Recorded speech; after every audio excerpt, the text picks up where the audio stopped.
Ini sudah jelas sekali. Inna dina indallahil Islam. Sesungguhnya agama di sisi Allah itu Islam. Perkara kemudian manusia mengatakan selain Islam itu juga agama, yaitu urusan mereka. Tapi kita sebagai hamba Allah yang beriman hanya meyakini bahwa Islam itulah agama di sisi Allah. Nah, kalau kita ingin baik, jadikan Islam sebagai jalan hidup, itu agama. Jadikan Islam sebagai pegangan. Kenapa? Karena Islam ini agama wahyu, berdasar kitab suci Al-Quran yang dibawa oleh Rasulullah, Khatamul Anbiya wal Mursalin. Jaminan dari Nabi, taraktu fikum amroini lan tadillu ma masaktum bihima kitaballah wa sunnata nabiyyih. Telah aku tinggalkan kepada kalian dua perkara. Artinya Nabi mewariskan kepada umatnya hanya dua perkara, tidak lebih. Nabi kita tidak mewariskan harta benda kepada umatnya. Tetapi yang beliau wariskan kepada kita, yang beliau tinggalkan kepada kita, itu hanya dua perkara. Jaminan dari beliau sendiri, lan tadillu, sekali-kali kalian tidak akan pernah sesat selama-lamanya. In masaktum bihima, jika kalian berpegang teguh pada keduanya itu. Kedua perkara yang dimaksud oleh Nabi apa? Kitab Allah wa sunnata nabiyyih. Kitab Allah maksudnya Al-Quran, dan juga sunnah-sunnah nabinya. Ini agama. Dan jika Allah menghendaki kebaikan pada seorang hamba, tandanya Allah akan berikan kepadanya pemahaman tentang agama itu. Man yuridillah bihi khairan yufaqihu fiddin.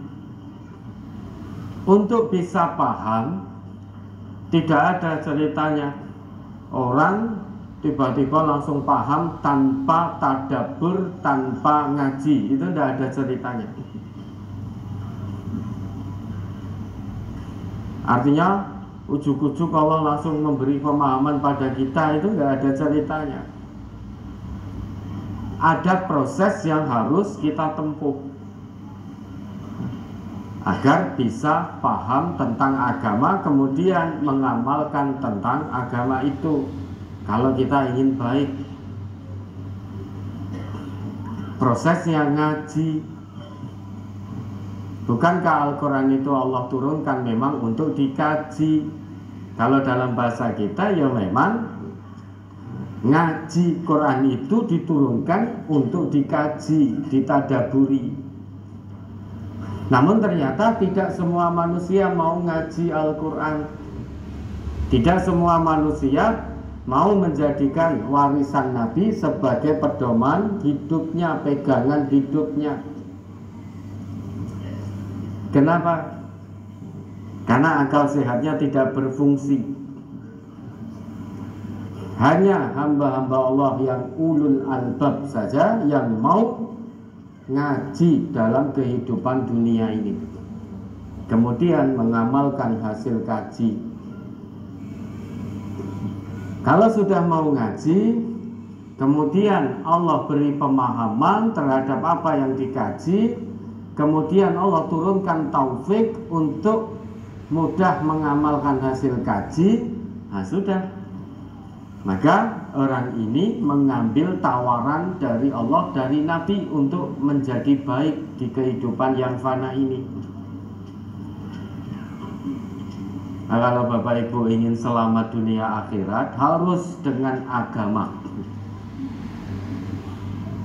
Agama yang dimaksud Islam. Jadi paham Islam dan mengamalkan Islam, baru kita akan menjadi baik. Lah nek paham tok ora diamal itu ya layan pak, percuma. Paham saja tapi masih malu-malu dalam mengamalkan Islam, atau takut dalam mengamalkan Islam, takut cacian, cemoohan, dituduh sesat ini, pakewuh dan lain sebagainya dengan tetangga kanan kiri, takut dipecat dari tempat kerja. Berarti kepahaman kita terhadap Islam layan fak, karena tidak berani mengamalkan. Islam ini untuk dipahami dan diamalkan, baru kemudian baik.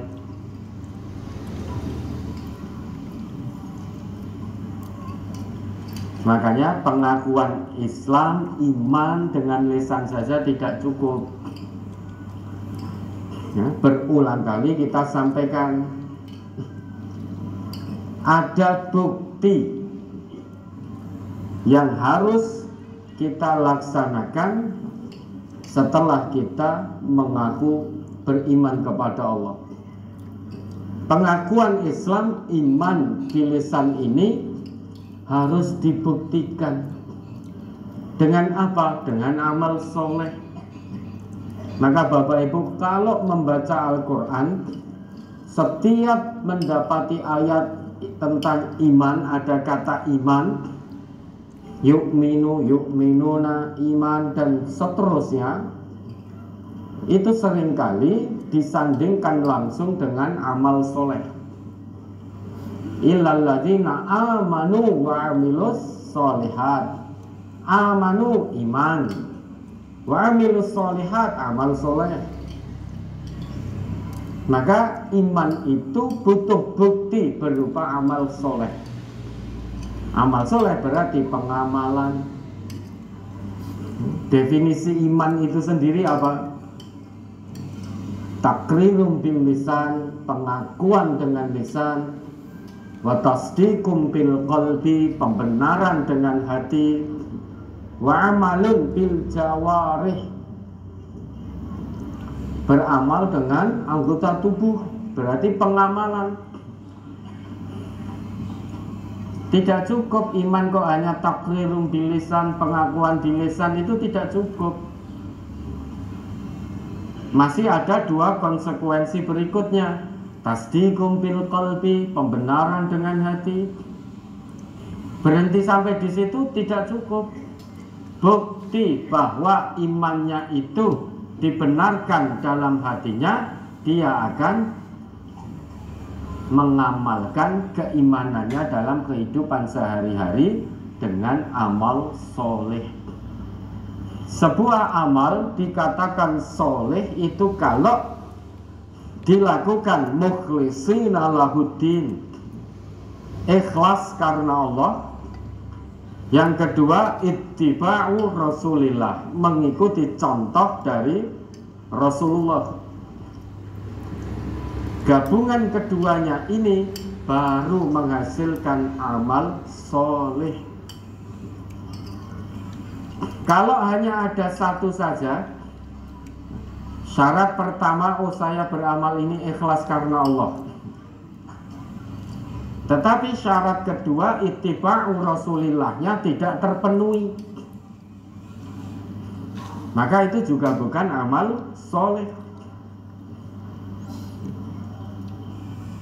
Atau syarat kedua terpenuhi sesuai sunnah Rasulullah, tetapi syarat pertamanya karena riya, untuk pamer, maka juga bukan amal soleh.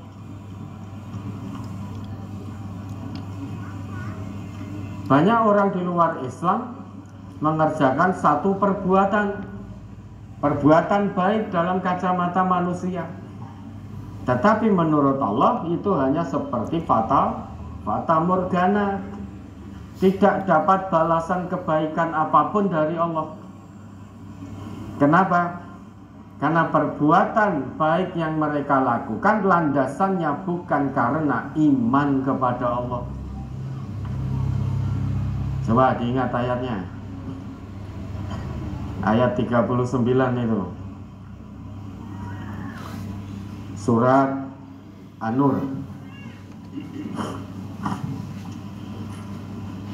Surat An-Nur, surat ke-24 ayat 39. A'udzu billahi minasyaitonir rajim. Walladzina kafaru a'malahum kasarabim biqi'atin yahsabuhu adh-dhama'anu ma'an hatta idza ja'ahu lam yajidhu syai'an wa wajadallaha 'indahu fawaffahu hisabah wallahu sari'ul hisab. Dan orang-orang yang kafir, amal-amal mereka adalah laksana fata morgana di tanah yang datar, yang disangka air oleh orang-orang yang dahaga. Tetapi bila didatanginya air itu, dia tidak mendapatinya sesuatu apapun, dan didapatinya ketetapan Allah di sisinya. Lalu Allah memberikan kepadanya perhitungan amal-amal dengan cukup, dan Allah adalah sangat cepat perhitungannya. Ada notnya tidak? Kalau ada dibaca sekalian notnya. Tanda tanya, orang-orang kafir karena amal-amal mereka tidak didasarkan atas iman, tidaklah mendapat balasan dari Tuhan di akhirat. Walaupun di dunia mereka mengira akan mendapat balasan atas amalan mereka itu. Fata morgana itu Bapak Ibu juga sudah pirsa, yaitu tampak di kejauhan seperti ada air. Begitu didekati ternyata tidak ada air. Orang kafir juga begitu. Semasa di dunia berbuat baik, mereka mengira akan mendapatkan balasan kebaikan.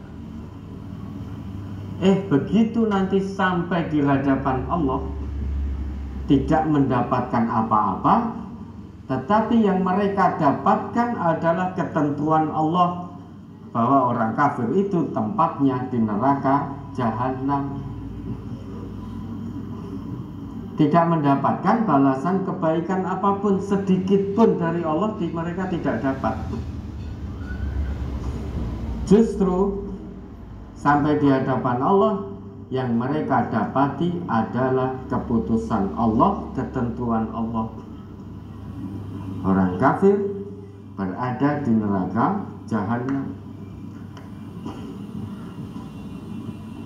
Maka untuk membuktikan keimanan kita kepada Allah harus dengan amal soleh. Tidak cukup hanya ngaku, ya Allah saya beriman kepadamu ya Allah, baru kuwi korupsi. Habis ngaku iman, korupsi. Habis ngaku iman, zina, selingkuh. Habis ngaku iman, fitnah, dan lain sebagainya. Maka perlu dibuktikan dengan amal soleh. Untuk bisa beramal soleh harus dengan agama. Bicara agama sudah barang tentu Islam. Maka siapa yang menjadikan Islam ini sebagai pegangan hidupnya, jalan hidupnya, sabilul hayatnya, dijamin oleh Nabi lan tadillu, tidak akan tersesat dunia maupun akhirat. Artinya selamat dunia dan akhirat. Ya, ada lagi dari brosur halaman 3 masuk ke halaman 4 di surat Al-Baqarah 155 sampai 157. A'udzubillahi minasyaitonir rajim. walanabluwannakum bisyai'im minal khawfi wal ju'i wa naqsim minal amwali wal anfusi was samarat wa basyiris sabirin alladzina idza asabatuhum musibah qalu inna lillahi wa inna ilaihi raji'un ulaika alaihim salawatum mir rabbihim wa rahmah wa ulaika humul muhtadun. Dan sungguh akan kami berikan cobaan kepadamu dengan sedikit ketakutan, kelaparan, kekurangan harta, jiwa dan buah-buahan. Dan berikanlah berita gembira kepada orang-orang yang sabar, yaitu orang-orang yang apabila ditimpa musibah mereka mengucapkan inna lillahi wa inna ilaihi raji'un. Mereka itulah yang mendapat keberkatan yang sempurna dan rahmat dari Tuhan mereka, dan mereka itulah orang-orang yang mendapat petunjuk. Al-Baqarah 155 sampai 157. Pertanyaan yang pertama, Ustadz, saya sering sekali mengalami banyak permasalahan dalam kehidupan. Terkadang saya berpikir, apakah ini ujian dari Allah untuk menguji keimanan saya, atau ini adalah azab dari Allah karena dosa-dosa besar yang pernah saya lakukan. Mohon tausiahnya Ustadz, saya sering sekali ragu apakah taubat saya diterima oleh Allah atau tidak. Ya, ini yang bertanya ini tentunya masih hidup toh? Insya Allah. Nah, makanya kan terus dapat permasalahan karena masih hidup. Assalamualaikum warahmatullahi wabarakatuh. Yang bertanya ini masih menyatakan sebagai seorang muslim toh? Makanya masih diuji. Lebih baik kita mendapat masalah di dunia daripada di akhirat.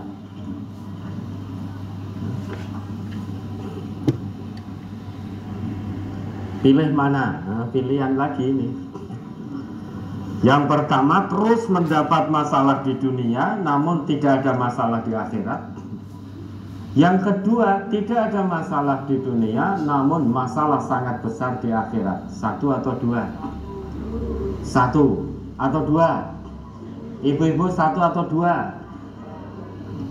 Enggak ada yang jawab. Bapak-bapak, nomor satu atau dua? Oh. Nomor dua. Ya ternyata ya ada yang milih nomor dua. Pilih di dunia tidak ada masalah, namun di akhirat banyak masalah. Ibu-ibu, satu atau dua? Ya sudah, kalau udah milih nomor satu, maka selama kita masih hidup dan selama masih menjadi orang yang beriman, ya akan terus diuji oleh Allah. Ini loh bedanya orang yang beriman dengan yang tidak beriman. Semua kesulitan yang menimpa orang yang beriman kepada Allah itu adalah ujian dari Allah untuk menaikkan derajatnya tinggi-tinggi di sisi Allah, untuk menjadikan orang tersebut menjalani kehidupan di dunia tanpa dosa.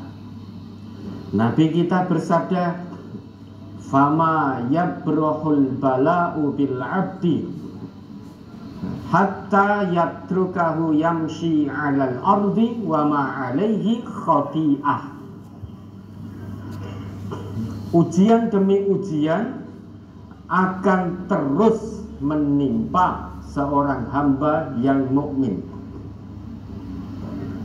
Tujuannya apa? Karena dengan ujian yang terus Allah berikan, Allah itu berkehendak supaya hambanya yang beriman tadi berjalan di muka bumi ini, menjalani kehidupan dunia ini tanpa dosa. Artinya ujian itu bisa menggugurkan dosa seorang hamba yang beriman, dengan syarat dia menjalani dengan penuh rasa sabar. Maka semua perkara orang yang beriman itu baik bagi dirinya. Mau diuji dengan kenikmatan, itu juga kesudahannya baik dunia dan akhirat. Mau diuji dengan kesulitan, kesusahan, kesudahannya juga baik dunia dan akhirat. Terkait ini Nabi kita bersabda, ajaban li amril mu'min, sungguh mengagumkan, sungguh menakjubkan perkara orang yang beriman. Inna amrahu kullahu khair, semua urusannya menjadi kebaikan bagi dirinya. Walaysa dzaka li ahadin illa lil mu'min. Kesudahan baik seperti ini tidak akan didapatkan oleh seorang pun kecuali hanya akan didapatkan oleh orang yang mukmin. In asobathu sarra syakara fakana khairan lahu. Jika dia diuji dengan kesenangan, kesenangan apapun bentuknya itu, maka bersyukur kepada Allah. Fakana khairan lahu. Diuji dengan kesehatan, sehat itu kan menyenangkan. Diuji dengan kenaikan pangkat kan menyenangkan. Diuji dengan kenaikan gaji, diuji dengan lolos sertifikasi, diuji dengan dagangannya laris manis. Itu semua bentuk kesenangan. Diuji hasil tanaman pertaniannya panen raya, melimpah ruah, itu kan sesuatu yang menyenangkan. Tapi banyak manusia kalau terkait yang menyenangkan seperti itu lupa kalau itu juga ujian. Maka seorang hamba yang benar-benar beriman kepada Allah, apapun ujian kesenangannya, dia akan terus meningkatkan rasa syukurnya kepada Allah. Peningkatan rasa syukur ini fakana khairan lahu, baik bagi dunia dan akhiratnya. Kemudian wa in asabathu dharra sabara fakana khairan lahu. Jika diuji dengan keburukan, apapun bentuk keburukan itu, kemelaratan, kefakiran, PHK, potong gaji, sakit, dagangan gak laris, bangkrut, apapun ujian keburukan itu, dia bersabar, tetap tawakal kepada Allah, tetap husnudon kepada Allah. Maka fakana khairan lahu, hasilnya baik bagi dunianya dan juga akhiratnya. Nah, bapak atau ibu yang bertanya tadi, karena jenengan itu masih diberi kehidupan oleh Allah dan juga masih menyatakan diri sebagai seorang muslim, sudah pas mengalami problematika kehidupan sebagai ujian keimanan dan ketakwaan kepada Allah, sebagai ujian pertaubatan jenengan kepada Allah secara nasuha. Dan jenengan tidak sendiri, ini yang hadir di sini ini ya setiap hari ada masalah, ada ujian. Namun ujian sesuai porsinya masing-masing. Itu maha baiknya Allah, Bapak Ibu. Allah sudah pastikan kalau kamu mengambil Islam sebagai jalan hidupmu, pasti akan kami uji. Allah sudah beri ketetapan itu. Tetapi Allah juga beri ketetapan lain. Ujian yang akan diturunkan oleh Allah tidak di luar batas kemampuan seorang hamba. La yukallifullahu nafsan illa wus'aha. Selain tidak di luar batas kemampuan seorang hamba, soal ujiannya sudah dibocorkan oleh Allah. Wa nabluukum bisyarri wal khairi fitnah. Ini bentuk soal ujian dari Allah. Kesenangan dan keburukan. Soalnya hanya ada dua. Allah itu kalau bikin soal ujian nggak banyak-banyak, hanya dua.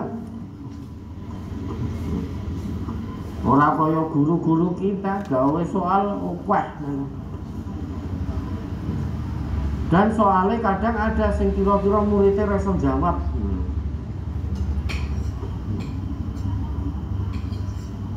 Tapi kalau Allah buat hanya dua.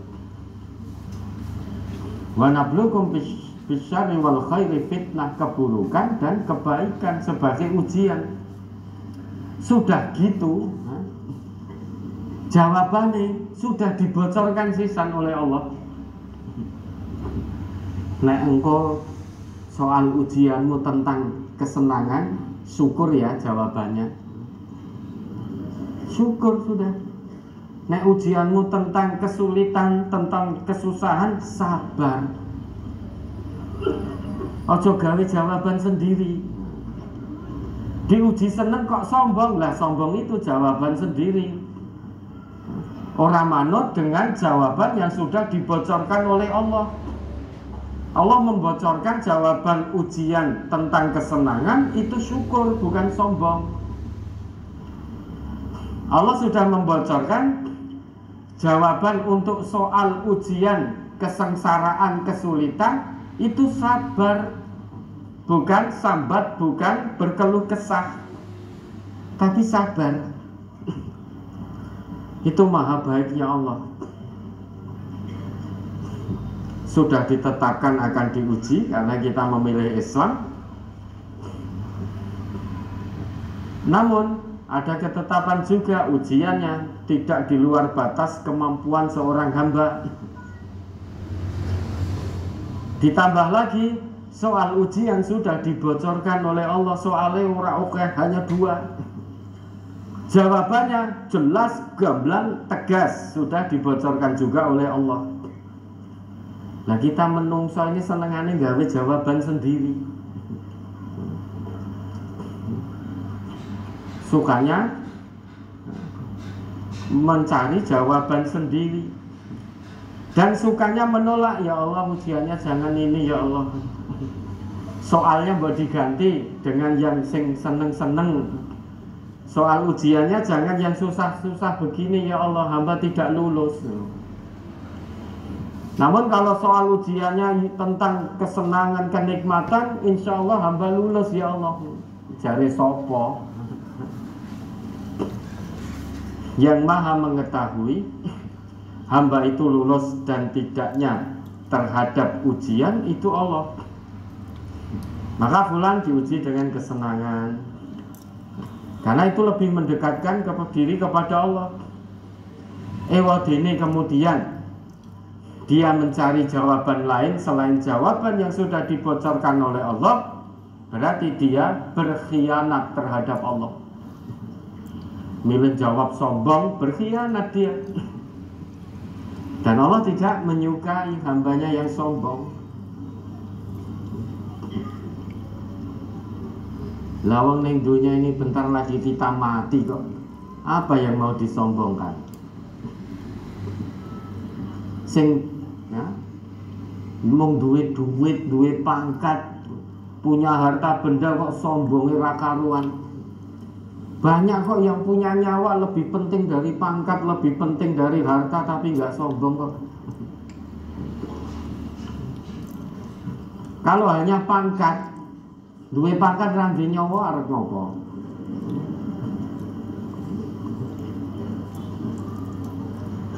Kalau hanya harta, punya harta ndak punya nyawa, mau apa? Tapi kalau masih punya nyawa, nggak punya pangkat, nggak masalah. Masih punya nyawa, nggak punya harta, nggak masalah. Masih bisa cari harta dengan nyawa itu. Pilih harta atau pilih nyawa? Pilih nyawa toh? Ya sudah. Jangan sabat lagi. Ya Allah, saya kok begini kok.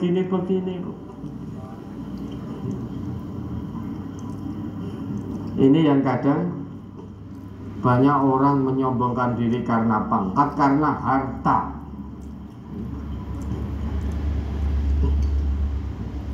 Padahal banyak orang yang punya lebih berharga daripada harta dan pangkat itu tetap tawadhu. Dia punya nyawa, tidak sombong. Umpama ya, oleh sombong itu jek patut sing duwe nyawa sing sombong kok. Wong kok sombong men, iya wong duwe nyawa kok. Umpama oleh sombong itu loh. Daripada menyombongkan dengan harta dan pangkat, ijek patut sing duwe nyawa kuwi sombong kuwi jek rada patut. Karena si urip.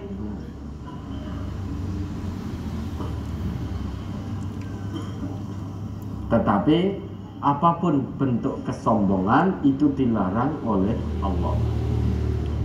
Maka penanya tadi, jalani setiap ujian dari Allah dengan penuh keikhlasan, penuh kesabaran, penuh ketawakalan, dan tempuh jalan taubat nasuha yang baik dan benar kepada Allah yang sudah Allah tunjukkan dalam Quran surat Az-Zumar 53 sampai 56. Itu terus diikuti petunjuk tata cara taubat nasuha kepada Allah.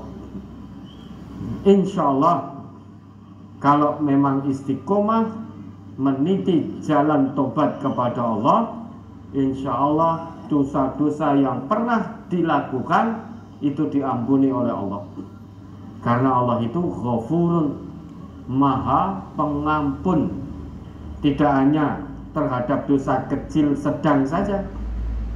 Allah itu Maha Pengampun terhadap dosa yang sudah sangat israf, melampaui batas sekalipun.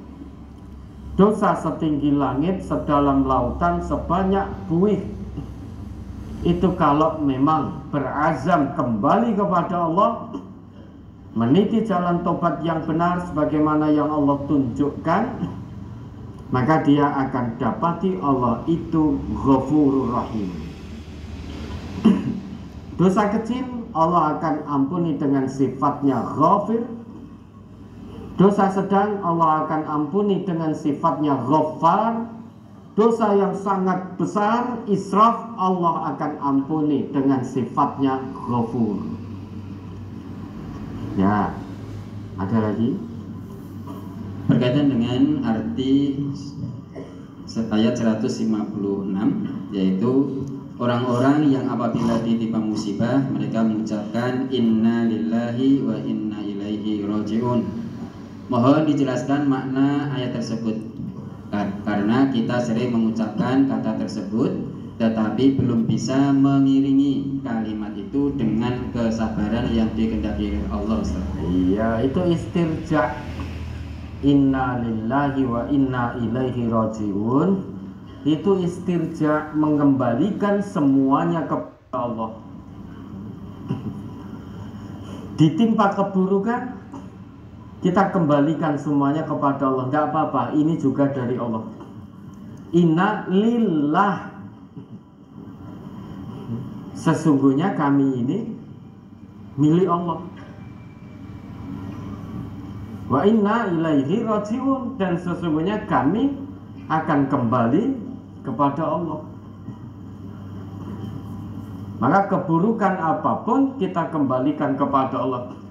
Jangankan kebangkrutan dalam usaha, jangankan di PHK, nyawa kita ini pun milik Allah. Maka kita kembalikan semua keburukan itu. Kita diuji dengan keburukan, tidak apa-apa, innalillah. Di depan kita melihat hal-hal yang tidak baik, kecelakaan, innalillah. Misalkan jenengan bawa HP jalan